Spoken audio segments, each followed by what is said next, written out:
Capítulo 5. Alejandría. Después de completar mis iniciaciones en Egipto, algunos de mis compañeros esenios y yo nos reunimos en Heliópolis para aconsejarnos mutuamente. Sabíamos que íbamos a regresar pronto a Palestina y acordamos que sería bueno mudarnos a la gran ciudad portuaria que había tomado el nombre de Alejandro. En esta ciudad griega cosmopolita, que se encuentra en la desembocadura del delta del Nilo, pasé mis últimos 30 años en Egipto. Algunos de nosotros nos fuimos a las extensas cavernas subterráneas debajo de Alejandría, porque estábamos más cómodos en nuestro hábitat conocido, bajo la superficie de la tierra. Así que viví de nuevo bajo tierra. Pasé mis primeros 9 años en Alejandría en un complejo de cámaras ocultas, donde mis hermanos esenios y yo trabajábamos diligentemente copiando textos antiguos y otros más actuales. Habíamos traído muchos registros de On, hoy conocido como Heliópolis, que habíamos copiado para donar a la biblioteca de Alejandro a cambio de que nos ofreciera protección e inmunidad.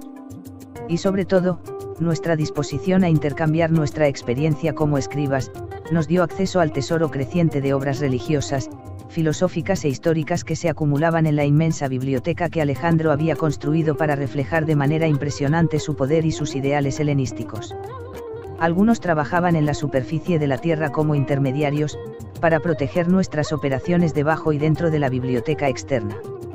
Algunos de nuestra comunidad se marcharon de Egipto enseguida para regresar a Palestina, mientras que otros se quedaron. Yo decidí continuar con mis estudios y el trabajo de copiado de textos durante los siguientes 20 años. Huelga decir que me había acostumbrado a mi identidad incógnita y al estilo de vida claustral. Sin embargo, sabía que era hora de empezar a prepararme para reunirme con mi comunidad esenia en el Monte Carmelo. Esta opción requería que me reaclimatara gradualmente a la vida de los habitantes de la superficie. Con el fin de hacer frente a la dureza del mundo exterior, comencé a hacer excursiones a la gran biblioteca y a visitar abiertamente el templo cercano dedicado a Isis.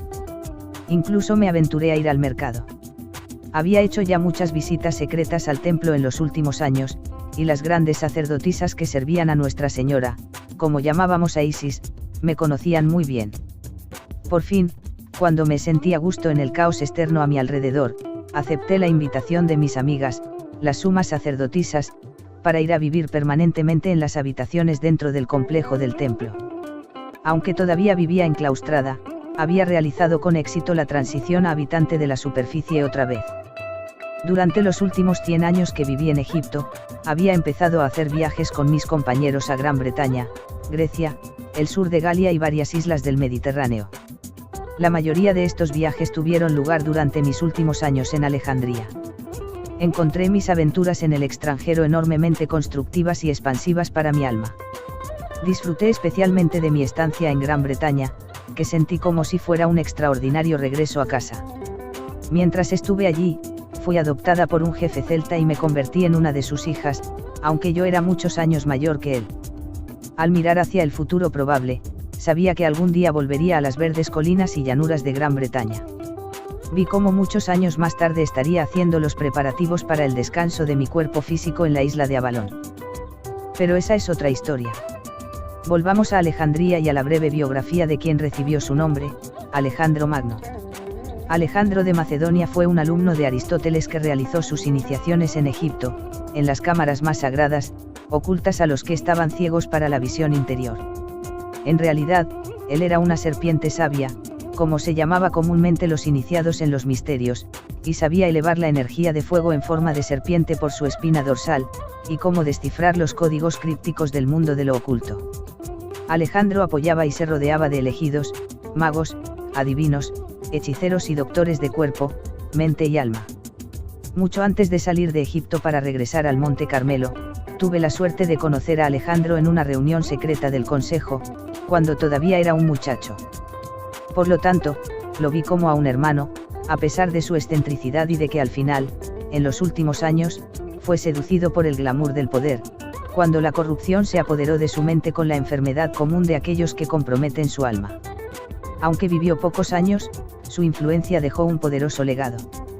Un día, mientras estaba haciendo una excursión al centro de la ciudad, miré hacia arriba y vi la bandera de conquista de Alejandro ondeando por encima de la tumba monumental que recientemente había sido erigida en su memoria, después de su muerte a la edad de 33 años.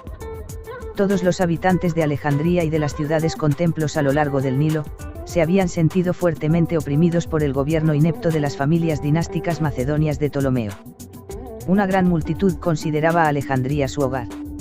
Alejandría era una gran ciudad cosmopolita, de tanta grandeza, que no se podía comparar con Jerusalén, excepto para decir que Alejandría proporcionaba muchas más maravillas a mi alma inquisitiva. Había pasado mucho tiempo desde que había dejado Jerusalén y su corrupción.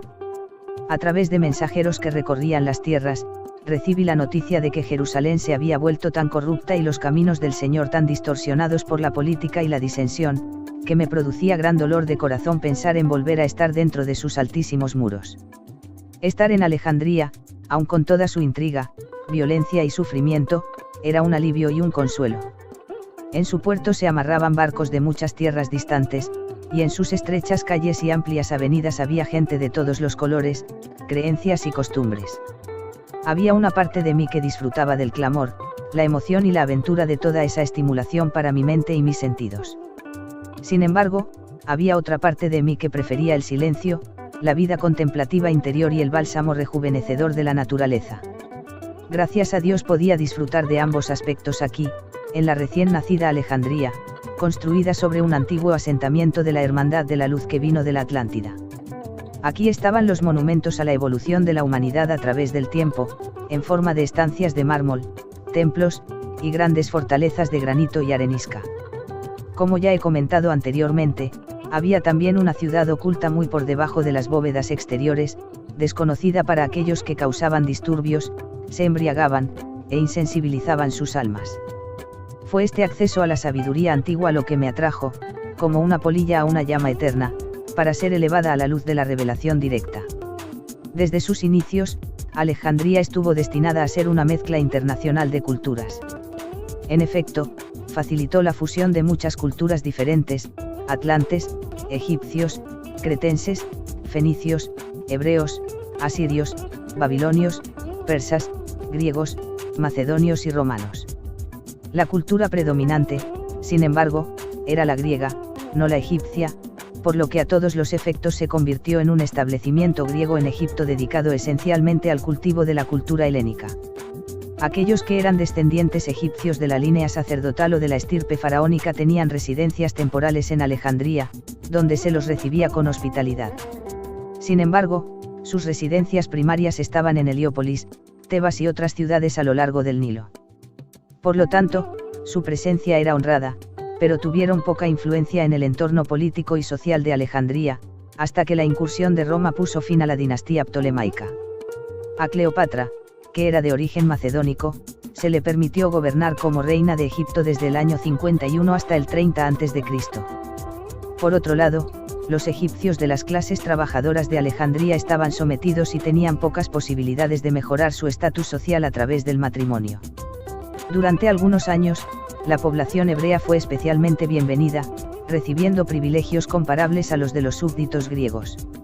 Sin embargo, esta política dio lugar a un aumento tan rápido de la población judía, que para cuando me marché, en el año 207 a.C., se había despertado un considerable resentimiento. Durante los meses anteriores a mi partida, me concentré en terminar mis tareas en la biblioteca, mi servicio en el templo, y las despedidas.